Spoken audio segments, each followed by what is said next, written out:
आइए बच्चों, आज हम आपको वुड का और यूज्ड टू का प्रयोग सिखाते हैं। Past form of will. In indirect speech it expresses future tense into past tense. Indirect speech में यह भविष्यकाल को भूतकाल में व्यक्त करता है और इसकी हिंदी में यहाँ पर पहचान होती है ऊंगा, ऊंगी, एगा, एंगे, एगी। जैसा मैंने आपको बता ही रखा है, वर्ब के पीछे से ना हटा के इनको जोड़ा जाता है। और क्वेश्चन आंसर करते समय सबसे ज़्यादा यूज इसी का किया जाता है। बच्चे क्या करते हैं, शैल विल का प्रयोग कर देते हैं और वहाँ गलत हो जाता है। इसीलिए 12वीं क्लास के बच्चे खासकर याद रखें ये बात,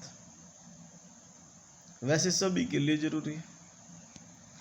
आई टोल्ड हिम, मैंने उसे बताया, that I would help him, कि मैं उसकी मदद करूंगा। इस तरह का वेरी वेरी इंपॉर्टेंट है। पास्ट हैबिट, रिपीटेड एक्शन, तो यहाँ पे इसकी पहचान बदल जाती है, ता था ते थे ती हो जाती है। रिपीट माने दोहराना, जैसे कोई काम आप पहले करते थे अब भी कर सकते हो, तो ये रिपीटेड एक्शन हो गया। He would go to church at sunrise, वह सूर्योदय के समय चर्च जाता था, अब भी जा सकता है।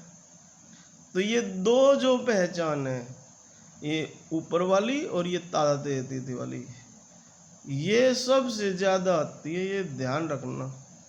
ये 11th में ज़्यादा आती है, तादा ते थी, और 12th में दोनों ही आती है, और नीचे तो आती ही रहती है। पोलाइट रिक्वेस्ट, अब जब हम इंग्लिश स्पीकिंग करते हैं, when we speak in English, तो प्यार से बोलने के लिए प्रेजेंट में इसका प्रयोग करते हैं। जैसे would you land me your mobile, क्या आप मुझे अपना मोबाइल दोगे। या जैसे घर पे कोई आ जाए तो हम क्या कहते हैं, would you take a glass of water, क्या आप गिलास पानी लोगे। इस तरह के मतलब वेरी इंपॉर्टेंट है ये स्पीकिंग में भी।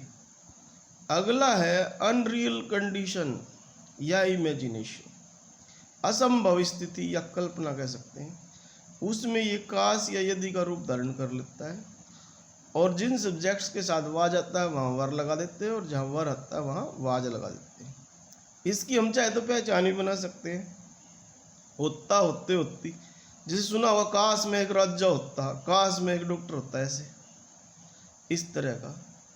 Would that I were careful, काश मैं सजग होता। ये समझ गए होंगे आपकी, बार बार प्रैक्टिस करनी पड़ेगी। सबसे आसान है ये रूप मॉडल्स के। एक विश प्रकट करने के लिए, जैसे इच्छा प्रकट करने के लिए, आई वुड लाइक, मैं चाहूँगा, her to do me a favour, कि वह मुझ पर एक कृपा करे, एक अनुग्रह करे, फेवर करे, ये विश हो गई। तो यही मेन प्रयोग है वुड के। बाकी तो किताबें लिखने वाले पता नहीं क्या क्या कर देते हैं, भ्रमित करना ही है। आइए देखते हैं use of used to. Past habit unrepeated action, इसको यहाँ कराना बहुत जरूरी था। इसके कई कारण हैं, क्योंकि पास्ट हैबिट वुड में भी है जहाँ पे रिपीटेड एक्शन है, यहाँ है अनरिपीटेड एक्शन। इसकी भी पहचान ता था ते थे ती थी होती है। My father use to go for a walk every morning, मेरे पिताजी प्रत्येक सुबह सैर को जाया करते थे, लेकिन अब नहीं जाते। अब कारण कोई भी हो, लेकिन दोबारा अब नहीं जाते। मतलब she use to cook every day, वह रोजाना पकाया करती थी। इसका मतलब अब नहीं पकाती, या तो बुढ़िया हो गई या छोड़ दिया। रिपीट नहीं करती, मतलब अनरिपीटेड है। To express habit in present, presents में कुछ हैबिट्स को यूज करने के लिए। The patient is not used to noise, जो रोगी है शोर का आदि नहीं है वो। यहाँ पे यूज टू का मतलब आदि होना, हैबिट होना है। तो ये मैंने आपको कराए हैं, ये सबसे इम्पोर्टेंट है, ये ध्यान रखना। अगर आप एक अच्छे स्पीकर, एक अच्छे writer, you want to speak good English, you want to write good English, you have to learn these things. Be careful about it. Don't ignore these rules. Thank you.